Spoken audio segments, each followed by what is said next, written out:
Déjà, bonjour à tous et à toutes. Moi, je suis ravie d'être avec vous en visio aujourd'hui pour parler pendant 45 minutes un petit peu de stéréotypes et des liens entre les stéréotypes et le sexisme. Je me présente, je suis Emmanuelle, donc je suis la fondatrice de l'agence Bebird. On est une agence de communication et de sensibilisation spécialisée sur les sujets du handicap, de la diversité et de l'égalité femmes-hommes. Et on est également une entreprise adaptée. Donc, nous avons 55% de collaborateurs en situation de handicap. Aujourd'hui, on est ensemble à l'occasion notamment de la Journée internationale des droits des femmes et dans le cadre d'une semaine de sensibilisation autour de la mixité.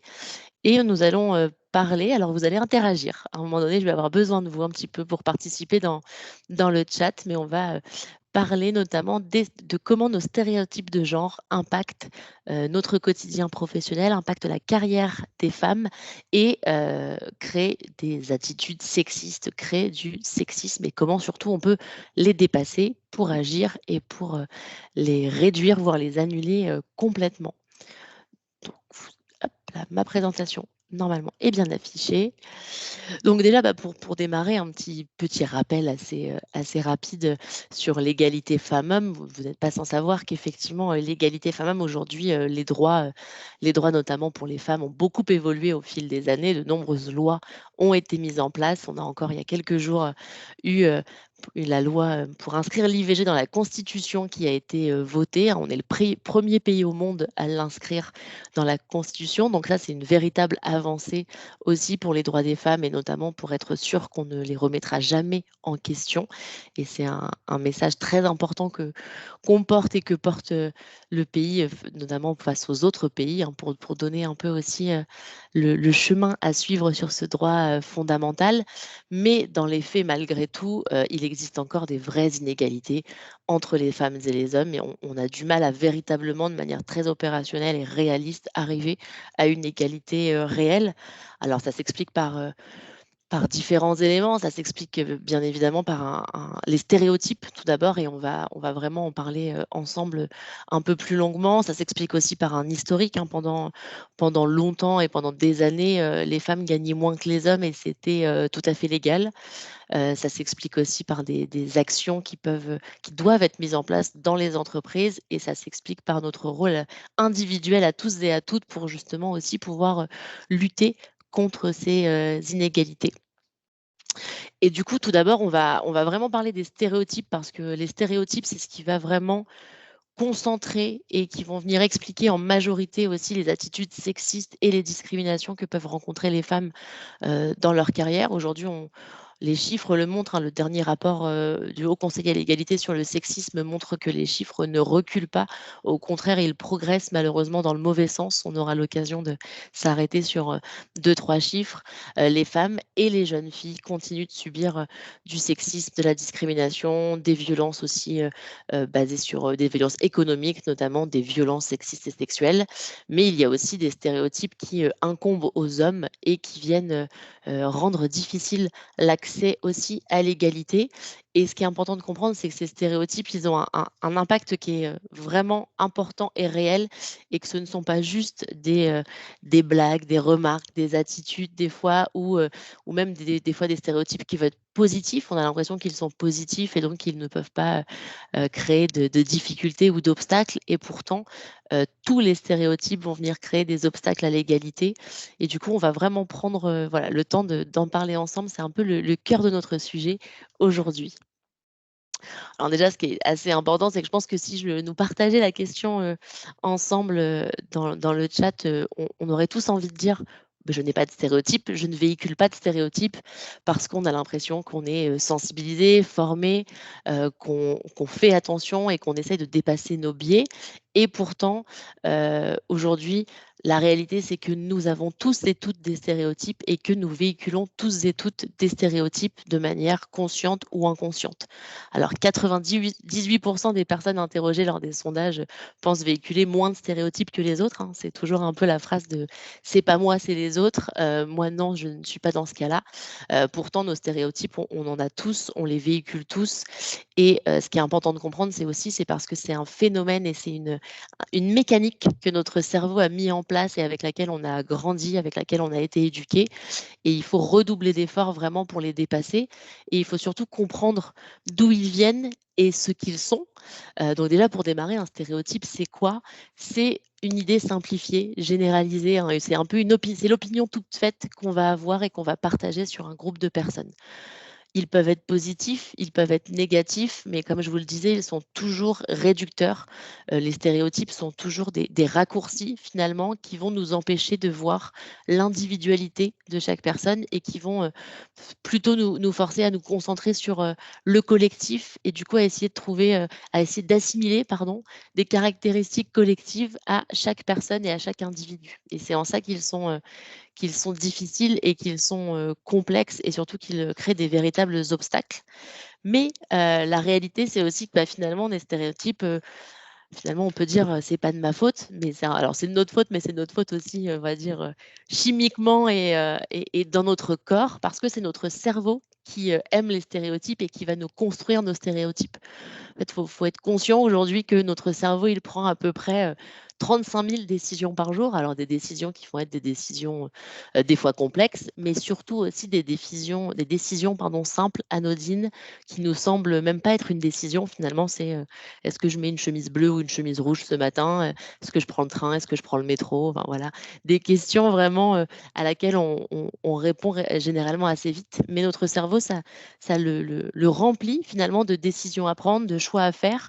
Or, notre cerveau est ce que les scientifiques appellent un avare cognitif, c'est-à-dire qu'il va essayer de dépenser le moins d'énergie possible pour s'économiser et pour prendre des décisions les plus rapides qu'elles soient. En moyenne, le cerveau prend des décisions 11 secondes avant même qu'on s'en rende compte, hein, finalement. Donc, des études ont montré que, finalement, le cerveau prenait les décisions de manière, très rapide et justement, il le fait en se basant sur des stéréotypes. Donc en fait, notre cerveau, il crée des boîtes, il crée des petites boîtes dans lesquelles il va ranger des catégories de personnes et à ces catégories de personnes, il va leur assigner, des caractéristiques. Alors on a voilà la boîte sur les hommes, sur les femmes, sur les jeunes par exemple, sur, les Français, sur les Parisiens. Des stéréotypes, on en a tous et toutes sur, de très nombreux groupes de personnes. Là aujourd'hui, on parle des stéréotypes de genre sur les femmes et les hommes, mais c'est valable sur, de nombreux sujets, hein, sur les personnes en situation de handicap, sur, les seniors, sur les jeunes aussi bien sûr, selon les origines. Parce que notre cerveau, il a besoin de se créer des raccourcis pour prendre des décisions plus simples et plus rapides. Et c'est en ça que c'est aujourd'hui, ça crée des difficultés au quotidien. C'est on aime prendre des décisions rapidement, mais qu'on a besoin d'aller au-delà de ces stéréotypes, alors que notre cerveau est fait pour lui justement se simplifier la vie un petit peu. Donc le processus, le voilà. On catégorise les personnes, on associe des stéréotypes et puis ces stéréotypes, donc qui sont ce qu'on pense savoir d'une personne, hein, vont créer des préjugés. Les préjugés, ça va être vraiment l'attitude qu'on va avoir vis-à-vis d'une personne et cette attitude, elle va découler sur des discriminations, des actions discriminatoires, des comportements discriminatoires qui se basent finalement quand on remonte un peu, le fil, qui se basent sur des éléments qui ont été, erronés ou déformés puisqu'ils étaient, basés sur, des fois même des réalités statistiques, hein, mais collectives qui ne représentent pas, ce que sont les individus dans leur, singularité et ce qui ne veut pas dire que si une personne est comme cela, l'autre le sera, également. Donc ces stéréotypes, voilà, c'est quelque chose qui est fortement ancré en nous et les stéréotypes de genre aussi parce qu'ils sont alimentés par, d'autres éléments que simplement la mécanique de notre cerveau.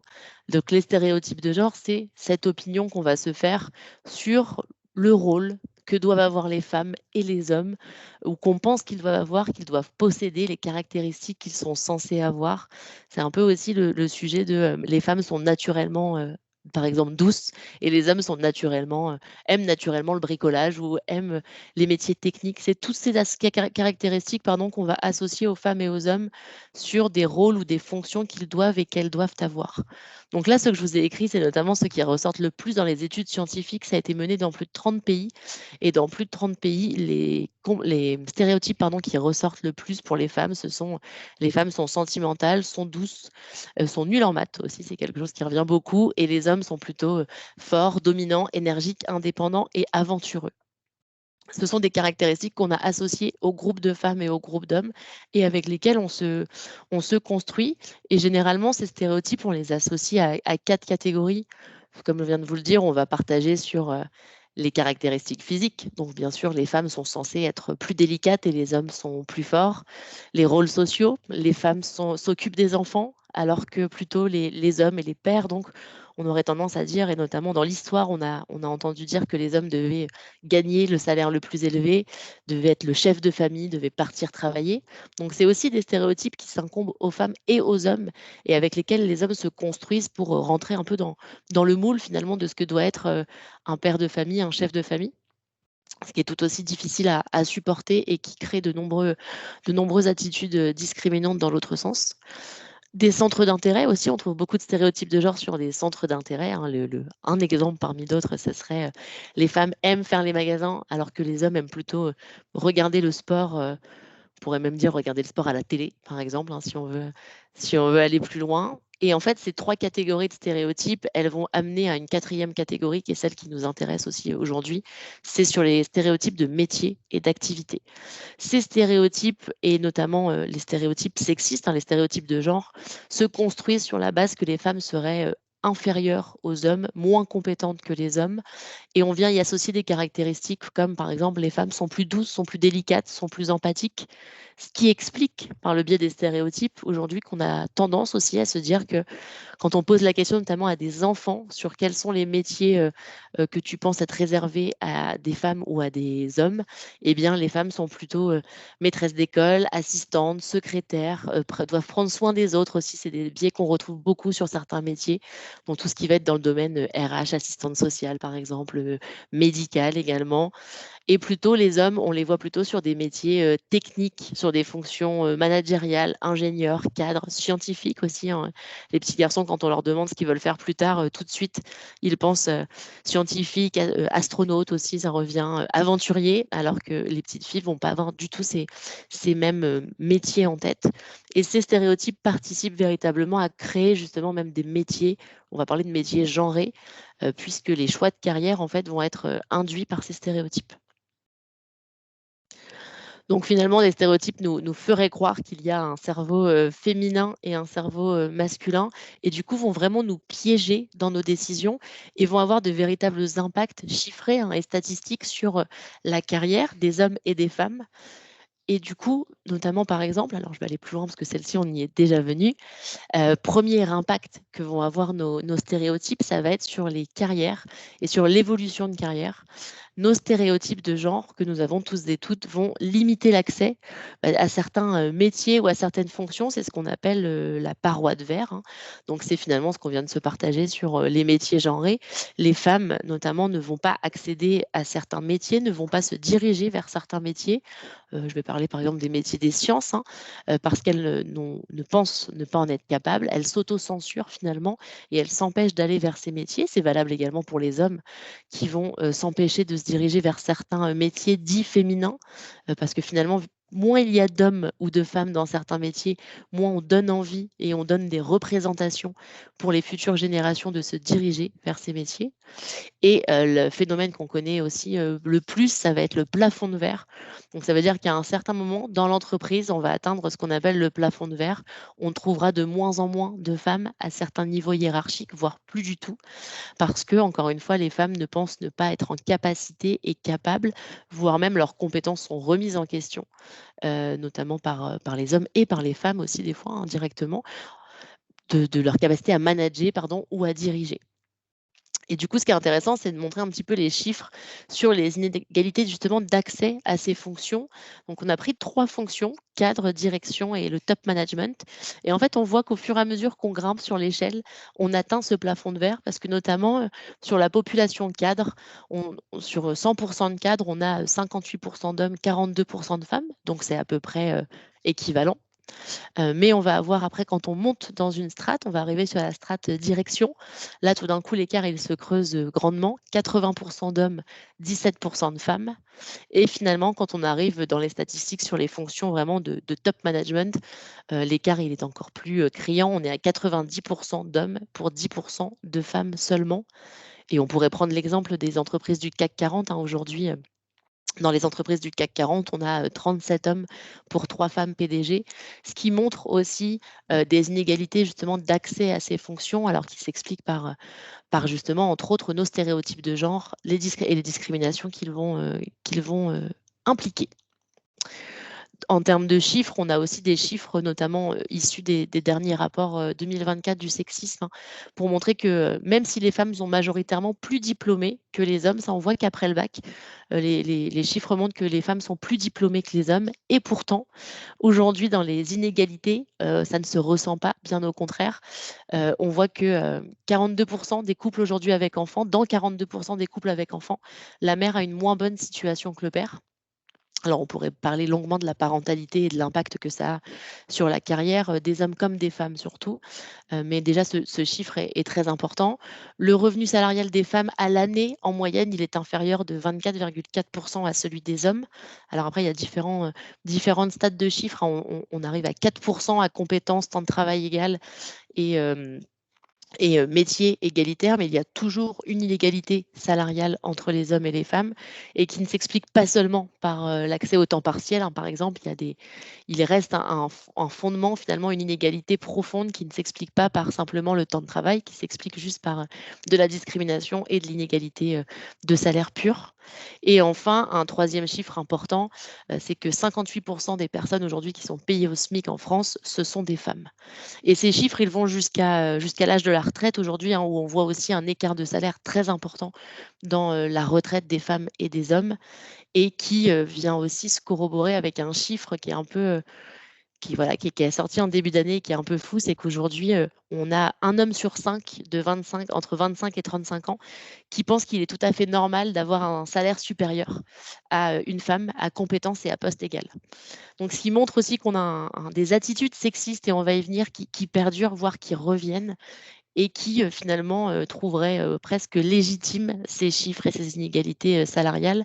Donc, c'est en ça qu'il faut aussi beaucoup les combattre.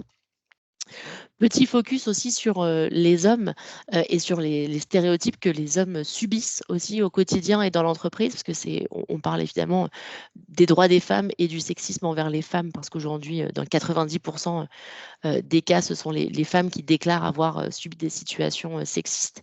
Mais il existe aussi des stéréotypes forts qui contraignent les hommes. On a un peu 4 catégories de stéréotypes. Ce qui est intéressant, c'est de voir que toujours les stéréotypes que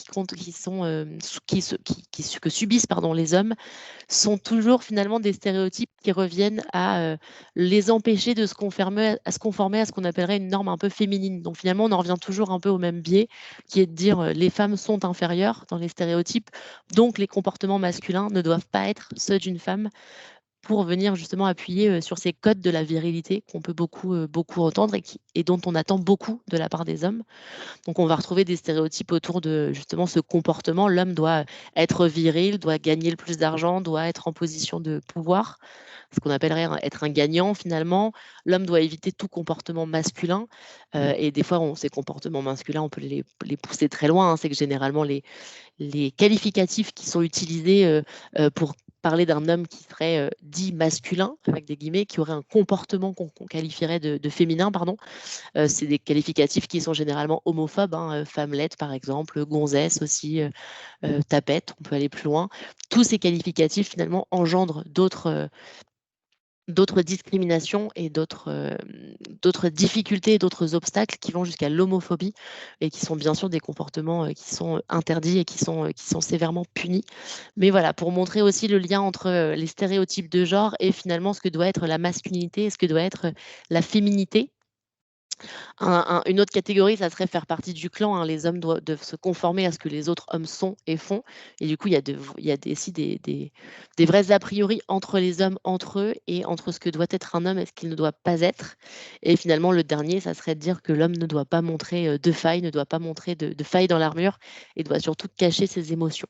Donc ces 4 catégories de stéréotypes sont aussi très présents dans la société et vont aussi construire finalement ce que les hommes pensent devoir être, ce qu'on attendrait des hommes et ce qui peut en partie aussi expliquer aujourd'hui ce qu'on attend du rôle de père et du rôle qu'on appelait avant de chef de famille et ce qui explique en partie que les hommes prennent moins leur congé maternité, prennent moins de congés enfants malades et ont plus de difficultés à parler justement de ces stéréotypes et de ces difficultés.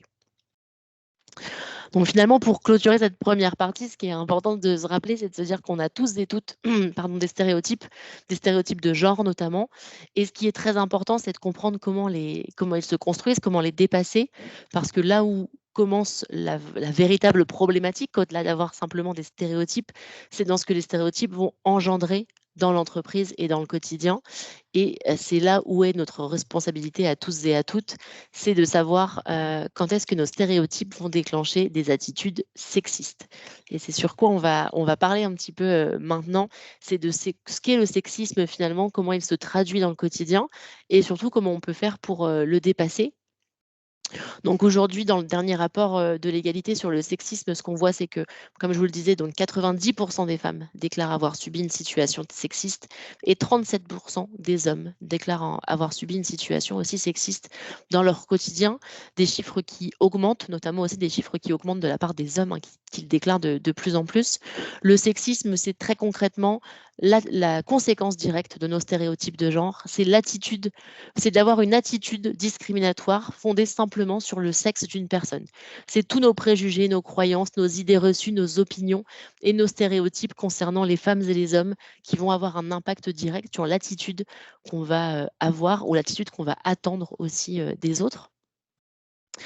Aujourd'hui, le sexisme, le rapport, voilà, je vous invite vraiment à aller lire si cela vous intéresse. Le rapport du Haut Conseil à l'égalité montre qu'il y a 4 catégories, 4 racines profondes au sexisme, hein, qui s'expliquent depuis notre plus jeune âge finalement.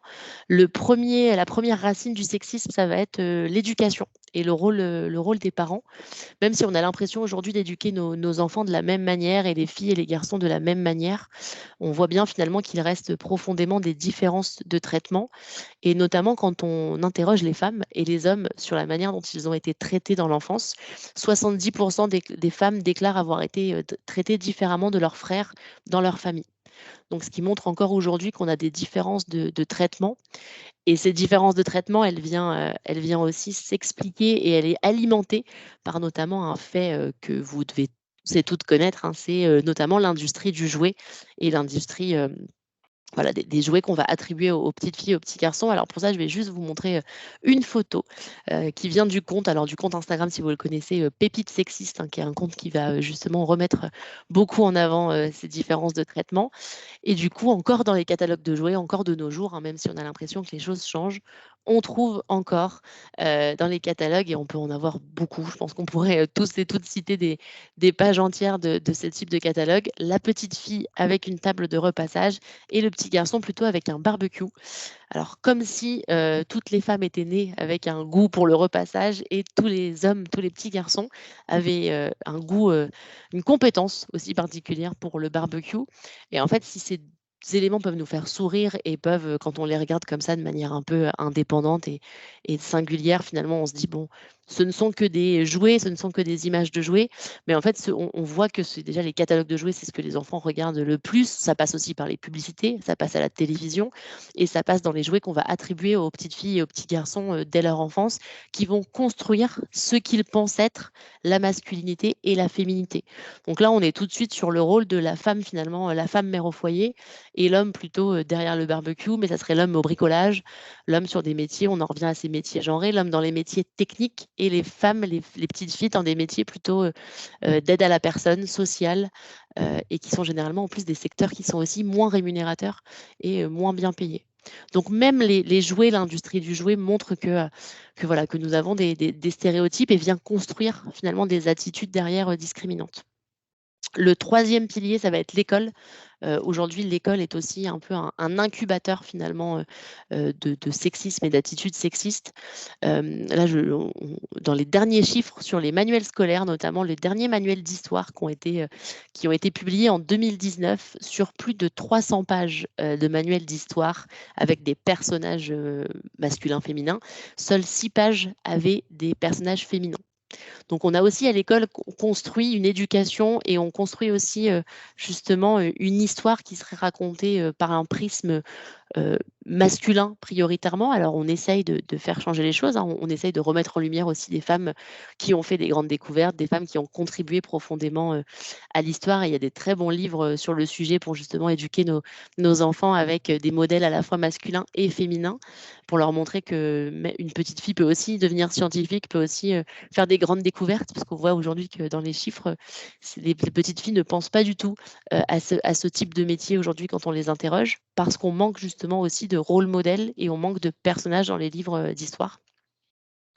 Et le dernier fléau un petit peu du sexisme, ça va être le numérique et les réseaux sociaux, qui vient vraiment alimenter encore davantage et vraiment pousser encore plus loin, voire faire un retour aux sources et un retour en arrière sur le sexisme. Notamment aujourd'hui, on voit que sur les plateformes les plus consultées, hein, YouTube, TikTok, Instagram, entre autres, aujourd'hui, notamment, on retrouve des tendances qui sont sexistes, on retrouve des vidéos qui sont à caractère violent, notamment des violences sexistes et sexuelles. Voilà, vraiment, par exemple, la dernière tendance que je voyais il n'y a pas très longtemps sur TikTok, qui a été alors beaucoup décriée, évidemment, et qui a été comment dire, les contenus pardon, ont été interdits. C'était une tendance qui venait à montrer tout ce que un homme qui parlait de ce que sa femme n'a pas le droit de faire, notamment n'a pas le droit de travailler, n'a pas le droit de parler avec des hommes, n'a pas le droit d'avoir des collègues masculins, et de quelles sont les punitions finalement qu'il donnerait à sa femme si elle le faisait. Et ça, ce sont des vidéos qui sont vues par des adolescents, entre autres des jeunes qui ont entre 12 et 20 ans, hein, majoritairement sur TikTok, et qui viennent complètement légitimer finalement et normaliser des comportements qui ne le sont pas et qui sont strictement interdits. Donc ces 4 piliers ont des rôles, au-delà de nos stéréotypes, ont des rôles aussi clés à jouer, et l'entreprise a aussi un rôle là-dessus justement pour venir apporter sa pierre à l'édifice finalement et pour venir sensibiliser, former, parce qu'on voit aussi que l'entreprise est un lieu dans lequel évidemment les attitudes sexistes qu'on a connues dans notre éducation, dans le milieu scolaire, dans la vie quotidienne, bah, ont également une place malheureusement dans la vie de l'entreprise, parce que c'est le reflet de la société. Et du coup, le sexisme en entreprise, de quoi parle-t-on? On parle vraiment des propos, des gestes, de tous les comportements qui vont être, alors déjà de manière consciente ou inconsciente, qui vont venir dévaloriser, stigmatiser, inférioriser les femmes ou les hommes. Et le sexisme en entreprise, ce qui est la difficulté finalement de ce sexisme, il va exister sous plusieurs formes, et notamment des formes qui vont être plus ou moins considérées comme anodines, ou des formes plutôt insidieuses. Et c'est ce qu'on va appeler le sexisme ordinaire. Le sexisme ordinaire, c'est aujourd'hui 80% des femmes sont victimes de sexisme ordinaire dans le monde du travail. C'est un sexisme qu'on a presque à un moment donné normalisé ou accepté en se disant que c'était normal, drôle, finalement que c'était pas si grave. On l'entend beaucoup cette phrase aussi de dire c'est pas si grave. Et pourtant aujourd'hui en plus on voit bien que ces formes de sexisme, elles sont ce qu'on appelle, c'est un continuum, hein, c'est-à-dire qu'on commence par du sexisme ordinaire et puis on monte crescendo. Donc le sexisme ordinaire est également interdit dans l'entreprise notamment. On va prendre des exemples de situations pour en parler ensemble. Ça va être toutes les blagues, les interpellations un peu familières, les blagues sur les blondes par exemple, les interpellations un peu familières, ma jolie, ma mignonne quand on parle d'une femme. Ça va être aussi les remarques sur la maternité ou sur la paternité, hein, bien sûr. C'est aussi les stéréotypes et les comportements qu'on va attendre de la part d'une femme ou d'un homme. Justement, on parlait tout à l'heure de la virilité, donc l'obligation de se conformer à la virilité ou à des comportements stigmatisants. Ça va être sous couvert de séduction ou sous couvert d'humour aussi des remarques qui vont être dévalorisantes, qui vont être humiliantes. Ça, c'est le sexisme ordinaire. Le deuxième sexisme, c'est le sexisme qui est encore plus insidieux, c'est le sexisme bienveillant. C'est finalement sous couvert d'une attitude positive, et bien des remarques, des comportements qui vont considérer les femmes malgré tout comme inférieures et plus fragiles. Donc celui-ci, il a aussi pardon, de vraies conséquences et il est souvent teinté et caché derrière une attitude positive, ce qui le rend encore plus dangereux. Et le dernier qui est le plus, visible finalement quand on en parle comme ça, et c'est celui auquel on pense en premier lieu, c'est le sexisme hostile. C'est le sexisme qui va être véritablement des paroles, des comportements et des faits qui vont être, véritablement négatifs, humiliants, dévalorisants à l'égard des femmes ou à l'égard des hommes. Mais finalement, c'est aussi le sexisme ordinaire et le sexisme bienveillant qu'on imagine moins finalement quand on commence à faire un peu le point sur certaines situations, on se rend compte qu'on peut tous et toutes y être confrontés et pourtant, il est tout aussi, interdit et tout aussi, puni, notamment dans l'entreprise. Pour justement parler de chiffres par rapport à ces 3 formes de sexisme, on va en prendre, j'en ai listé 3 qui me paraissaient importants. Aujourd'hui, 50 des femmes ont déjà subi des remarques très embarrassantes sexistes sur leur lieu de travail, donc une femme sur 2. Une femme sur 3 déclare avoir déjà été confrontée à une situation de harcèlement sexuel au travail. Donc on va revenir sur la définition de harcèlement sexuel, mais ce qui prouve que c'est, plus de 30 même, avant il y a quelques années, c'était une femme sur 5 et aujourd'hui on est une femme sur 3 et 50 des femmes ont déjà vu leur capacité à manager une équipe disqualifiée en raison de leur sexe. Donc simplement et purement en raison, de leur sexe. Donc pour pouvoir justement un peu vous faire participer et voir un petit peu, aujourd'hui qu'est-ce qu'une situation sexiste et quelles sont les différentes, manifestations du sexisme, je vais vous proposer pardon de participer dans le chat participant. Vous allez voir, c'est assez, facile et rapide, pour le faire. Je vais vous proposer des situations et je vais vous demander de me dire si selon vous, ce sont des situations sexistes ou de la maladresse, de l'humour ou des fois de la drague. Je vais vous en proposer plusieurs et on va reprendre le même principe que sur les jeux télévisés. Vous avez juste à taper 1 ou taper 2 dans le chat. Après, vous pouvez bien sûr commenter, bien sûr partager davantage, hein, avec grand plaisir. Première situation, je vais vous demander, une femme qui se voit pour vous reprocher son comportement masculin, son apparence physique peu féminine, tu pourrais faire un effort, hein, vraiment, et tu pourrais te maquiller pour aller en rendez-vous client. Est-ce que pour vous, c'est de la maladresse ou c'est un agissement sexiste? Bah, n'hésitez pas, hein, à vraiment, alors je vois du 2 quand même. 2 en majorité, effectivement. Et effectivement, on est vraiment sur l'agissement sexiste et ce qui est important de noter pardon aussi, c'est, la répétition. Là, j'ai pas donné de est-ce que c'est régulièrement? Est-ce que c'est, une seule fois? C'est un agissement sexiste dans tous les cas, bien sûr, parce que c'est un commentaire, qui est, humiliant, qui est dévalorisant et qui, en plus, réduit véritablement la femme à son apparence physique seulement, à un comportement qu'on attendrait d'elle, encore une fois. Donc l'agissement sexiste, il est, sanctionné, hein, dans l'entreprise. Mais ce qui est important d'avoir aussi en tête, c'est, l'étape d'après. C'est, si ces comportements sont répétés, sont réguliers, même sous couvert d'humour et sous couvert finalement encore une fois, on en revient au côté positif et drôle et je rigole. Si ces comportements sont répétés, il peut être, considéré comme du harcèlement sexuel. Ça, c'est aussi quelque chose de très important, hein. Les comportements, les agissements sexistes répétés sont depuis, quelques années intégrés dans la loi et dans, ce qu'on considère être du harcèlement sexuel. Donc là, c'est l'étape, d'après. Deuxième situation qui est, justement, la même, donc là, je ne vais pas forcément vous demander de le repartager, mais c'est l'équivalent pour un homme aussi, parce que c'est vrai là, je vous parlais des femmes, mais un homme qui se voit justement reprocher son comportement, pas assez viril, qui se voit qualifié de femmelette, par exemple, en lui disant, «Tu devrais aller t'inscrire dans une salle de gym, hein, pour vraiment ressembler davantage à un homme». Tous ces comportements, effectivement, ce sont aussi, voilà, je vois des 2 dans la participation, ce sont aussi des agissements sexistes et ce sont aussi des agissements qui peuvent être considérés comme, et f être du qui sont, pas seulement considérés, qui sont du harcèlement sexuel quand ils sont répétés. Donc ce qui est valable pour les femmes est bien sûr évidemment valable aussi pour les hommes et inversement et c'est des situations, voilà, qui peuvent paraître à première vue des fois anodines ou, être faites sous le couvert d'une blague, mais ce n'est pas de l'humour et ce n'est pas ça l'humour. Une autre situation un peu différente, un homme qui demande à une collègue proche si elle peut lui préparer un café. Est-ce que c'est demander un service ou est-ce que c'est un agissement sexiste, selon vous? Si on demande à son collègue, alors on peut entendre 2 choses par proche, proche géographiquement ou proche, en termes de de relations interprofessionnelles. Alors je vois un effectivement, c'est un service. On a, encore heureux, le droit de se demander des services entre collègues et ce qui est très important et ce qui fait le lien avec ce que pourrait être un agissement sexiste, la différence fondamentale, c'est si, par exemple, on demande systématiquement, aux femmes de faire, le café en début de réunion. Là, on serait sur un agissement sexiste. Demander à un collègue, heu, en toute politesse bien sûr, de, lui faire un café parce que voilà, pour demander un service, c'est tout à fait possible dans un sens comme dans l'autre. Une autre situation, alors je vais aller en choisir une autre, je vais aller choisir celle-ci. Lors d'un after work, des collègues classent les femmes de l'étage selon le décolleté le plus joli à haute voix. L'une d'elles est gênée et s'en va. Est-ce que c'est de la lourdeur ou est-ce que pour vous c'est du harcèlement sexuel?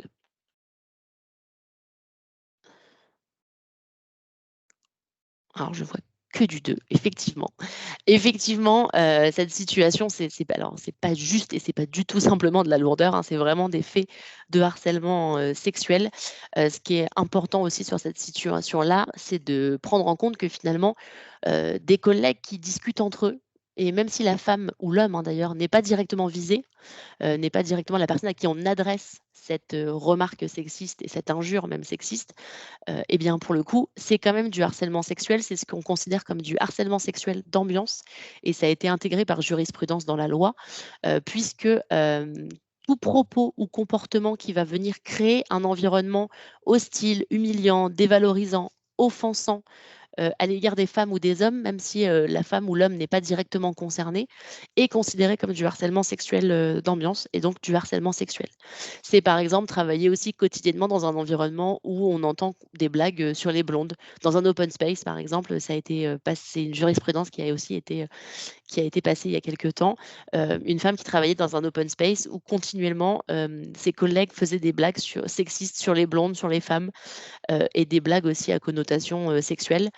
Ça n'était pas dirigé vers elle directement, mais créer un environnement, hem, hostile finalement et ont eu de vrais impacts aussi sur sa carrière et sur son déroulé de carrière et du coup ça a été, pris comme du harcèlement sexuel et considéré comme du harcèlement sexuel. Alors qu'est-ce qu'on a d'autre comme situation? Par exemple celle-ci, un manager propose à une femme qui a un bouton sur son chemisier ouvert de, je cite: «L'aider à le refermer même si j'apprécie grandement ce que je vois». Est-ce que c'est de la lourdeur ou est-ce que c'est du harcèlement sexuel pour vous?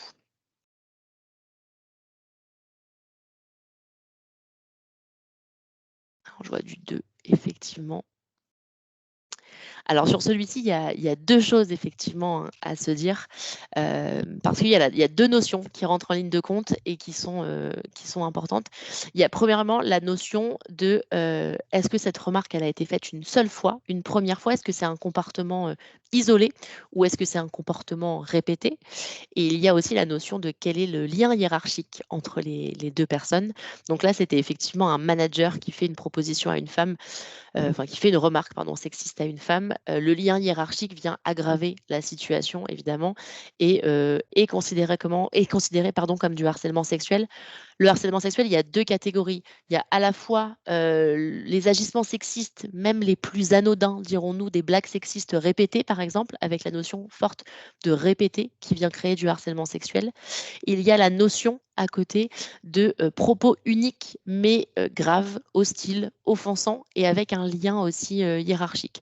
Donc là, effectivement, si c'était un collègue simplement une fois et c'est la notion qui est pas écrite à l'intérieur et que je viens nuancer justement, une fois, c'est un comportement, voilà, qui peut être, exclusif, on va dire et unique et qui peut être selon son degré considéré comme, de la lourdeur et du sexisme, hein, bien sûr, mais sans aller jusqu'au harcèlement sexuel. Un agissement sexiste, dirons-nous simple, mais à partir du moment où il est, répété, où il est, vraiment, offensant, hostile et où il y a un lien hiérarchique, on est dans du harcèlement sexuel. Et une dernière situation, hop. une collègue, pour le coup, une femme collègue, qui met la main aux fesses de son collègue dans l'ascenseur. Et je rajouterais en disant malgré tout, «Oh mais ça va, je rigole». Est-ce que c'est du harcèlement sexuel ou est-ce que c'est une agression sexuelle?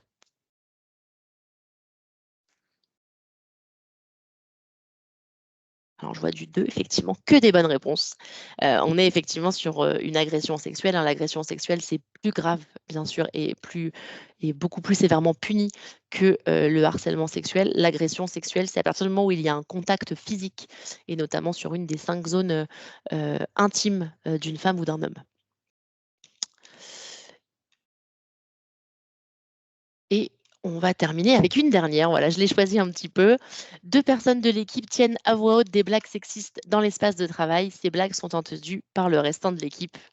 Pour terminer, en plus, je vous l'ai un peu partagé, donc vous avez normalement la réponse. Est-ce que c'est de l'humour ou du harcèlement sexuel?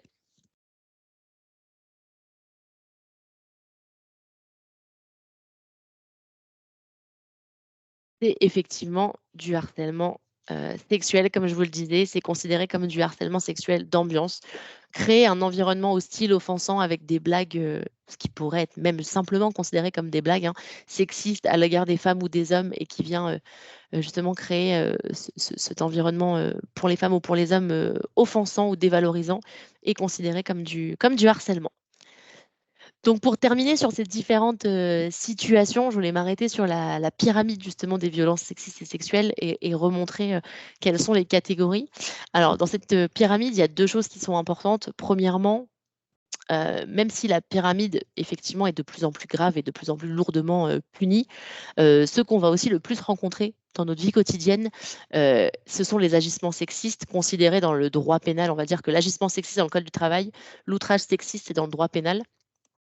Ce sont ceux qu'on rencontre le plus et ce sont ceux qui ont aussi, qui créent le plus d'obstacles et d'inégalités notamment, parce que c'est ceux qu'on finit par considérer comme étant, tout à fait, normaux, voire acceptables et qui sont donc, encore plus discriminants finalement, dans l'entreprise et bien sûr après quand on monte dans cette pyramide, ils sont aussi de plus en plus graves, de plus en plus violents. C'est pour ça qu'on parle de pyramide de violence, sexistes et sexuelles et quand cette pyramide a été construite, elle a été aussi construite pour montrer qu'il y avait une escalade, mais finalement un continuum. C'est-à-dire que ça commence par des agissements ou des outrages sexistes, ça dévie en harcèlement sexuel et malheureusement, aujourd'hui aussi dans le monde du travail, en agression sexuelle et en viol, hein. Sur le lieu de travail, il y a eu de nombreux phénomènes qui ont été mis en lumière, notamment, par les réseaux sociaux. Donc, pour le coup, le bon côté des réseaux sociaux, c'est d'ouvrir la parole aussi notamment le phénomène MeToo, que je pense que vous connaissez tous, ou le phénomène balance ton agence sur les agences, notamment les agences de publicité. C'est valable sur plein de secteurs et le viol et les agressions sexuelles existent aussi dans le monde du travail. Donc cette pyramide, elle a ses explications et je vous ai mis à côté les sanctions. Donc l'agissement sexiste, il est, considéré dans le code du travail, donc c'est une sanction seulement, entre guillemets par l'employeur. Donc c'est tout agissement, même une seule fois, qui est lié au sexe d'une personne et qui va justement porter atteinte à sa dignité ou créer justement un environnement, intimidant, hostile, dégradant, humiliant ou offensant. Sa définition dans le droit pénal, c'est un outrage sexiste, donc c'est l'agissement sexiste, défini dans le code pénal. Ensuite, on a le harcèlement sexuel, donc comme je vous le disais, c'est soit des propos des agissements sexistes finalement, sexistes ou sexuels pardon, répétés, soit le harcèlement d'ambiance, soit, également une pression grave qu'on va, réaliser même une seule fois dans le but et c'est ça qui est important aussi, c'est dans le but réel ou apparent. C'est-à-dire que sous couvert de «Oh mais ça va, je rigole», dans le but d'obtenir un acte de nature sexuelle. Par exemple, l'exemple qui me vient en tête, ça pourrait être justement une blague, enfin sous couvert d'une blague encore une fois de dire, «Ah bah si tu veux cette promotion, il faut passer, sous le bureau». «Ah mais non, mais ça va, tu sais bien que je rigole, je parle toujours de cette manière-là». C'est considéré comme du harcèlement sexuel, bien évidemment, même s'il y a, cette justification finalement de dire que c'est une blague, ce n'en est pas et c'est une pression qui est exercée notamment quand il y a une pression, managériale et hiérarchique. L'agression sexuelle, c'est l'attouchement commis avec, violence, surprise notamment ou, contrainte, sur les 5 zones, donc sein, bouche, fesses, sexe et entre les cuisses et le viol, c'est, l'étape, malheureusement la plus grave des étapes bien sûr et des violences de cette pyramide, c'est les actes de pénétration non désirés. Et vous avez à chaque fois dans les cas notamment, je pense au harcèlement ou pour les agressions sexuelles, le cas quand c'est des circonstances aggravantes et notamment avec le lien hiérarchique, hein, qui vient alourdir et caractériser davantage le fait et la peine.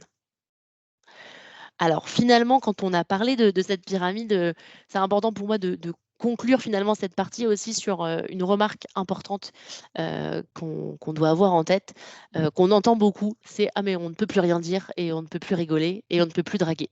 Alors ce n'est pas du tout ça le sujet et bien au contraire, hein, on peut encore rire, on peut encore draguer, séduire sur le lieu de travail. Le sujet n'est pas là. Le sujet, il est véritablement sur le rapport de force. Le sexisme, finalement, c'est un rapport de domination, c'est un rapport de force entre les femmes et les hommes, alors que la séduction, la drague sur le lieu de travail, c'est deux personnes qui sont respectueuses et à l'écoute les uns des autres et des comportements que cela peut générer et engendrer chez l'un ou chez l'autre. Et l'humour, c'est de la même manière. Alors déjà, il y a 2 notions sur l'humour. L'humour, ce qui peut paraître drôle pour une personne ne peut ne pas l'être, pour une autre et donc c'est important de rigoler avec et pas, contre les autres et finalement la conclusion de cette partie sur l'humour, ça serait de dire que l'humour inclut, alors que le sexisme véritablement exclut et discrimine. Donc une fois qu'on a partagé, toutes ces notions importantes pour terminer, ce qui est, important de se rappeler, c'est que finalement, nos stéréotypes, on en a tous et toutes, ils sont inconscients, ils sont conscients. Ils viennent contribuer et ils viennent justement renforcer ces phénomènes sexistes et ces attitudes sexistes, hein. Les stéréotypes et le sexisme s'alimentent et se renforce et que ce qu'on a le droit de dire dans un cercle privé, en famille, par exemple entre amis, on n'a pas les mêmes droits sur le lieu de travail, dans notre vie professionnelle et qu'on a même un rôle à jouer justement en tant que collègue, en tant que manager. On a tous et toutes un rôle à jouer pour aller dépasser, annuler et déconstruire finalement nos stéréotypes et empêcher ces comportements sexistes. Bien sûr, alors je vois Caroline Vigneault-Vira-Arras, effectivement, il faut accepter le fait que nous avons tous et toutes des stéréotypes et qu'il faut chercher à les mettre à distance. Il faut réussir à rationaliser son jugement, c'est-à-dire de se dire, ne pas se baser sur le feeling ou sur la première impression, mais véritablement sur des faits pour prendre des décisions. Et ça, c'est aussi le plus difficile, hein. Je ne dis pas que c'est facile, parce que même nous qui travaillons sur le sujet continuellement, il faut continuellement aussi voilà, remettre en question ces stéréotypes pour venir prendre des décisions sur les faits et seulement les faits, sur les compétences et seulement les compétences. Il faut se former, se sensibiliser et en parler pour justement les comprendre. Les stéréotypes, c'est une mécanique qu'il faut comprendre et il faut réussir à les déjouer, à comprendre nos biais pour que ça n'ait plus d'impact. Et bien sûr, si on est victime ou témoin d'attitudes sexistes, quel que soit leur stade, il faut savoir en parler, savoir les signaler et alerter avec les dispositifs que vous pouvez avoir en interne pour justement pouvoir utiliser ce dispositif d'alerte ou aller voir votre référent harcèlement sexiste et sexuel également pour ne pas laisser ces comportements continuer. Et notamment parce que on remarque que le comportement qu'on a beaucoup quand on est victime ou témoin d'une remarque sexiste, hein, même de la plus anodine, dirons-nous, des remarques sexistes, c'est qu'on va soit rigoler, soit hausser les épaules, soit on va simplement faire comme si on n'avait pas entendu. Et ce qui est important, c'est d'apprendre justement à réagir, à savoir que on ne doit pas accepter ce genre de comportement et qu'on peut aller en parler, mais qu'on peut aussi aller en parler en tant que témoin pour aider la personne qui serait victime de tel comportement à réagir et à savoir comment réagir. Et du coup, la petite boîte à outils de fin, ça serait de vous proposer, si vous le souhaitez, entre vous, entre collègues, dans un service, c'est de pouvoir mettre en place votre propre boîte à outils. C'est d'avoir finalement en interne son propre signal d'alerte. Qu'est-ce qu'on pourrait définir entre nous, entre collègues, pour, en commun, pour finalement, quand on n'est pas à l'aise par une situation, quand on est blessé, démuni, avant que cela devienne du sexisme, de l'agissement, du harcèlement et que ça ne soit plus grave et que ça ne devienne une attitude discriminante. Comment pourrait-on faire pour justement ne pas avoir à se justifier et mettre en place un outil, un système entre collègues pour dire là je ne suis plus à l'aise, je veux qu'on arrête et je ne veux pas avoir à me justifier. Dans certaines entreprises, ce sont des mots, par exemple, des cartes joker, des cartons jaunes. C'est un totem qu'on met sur son bureau. Ça peut être un signe même très simple, hein, de mettre son téléphone à un endroit particulier. Je vois dans le chat le sigle FBI, fausse bonne idée. C'est voilà, c'est des comportements finalement qui ne sont pas une obligation, bien sûr, qui sont propres à chacun, mais c'est d'arriver à trouver dans le monde de l'entreprise, des fois, des outils, des dispositifs qui peuvent nous aider à parler plus facilement quand on ne sait pas comment en parler et quand on ne sait pas quoi dire ou comment réagir.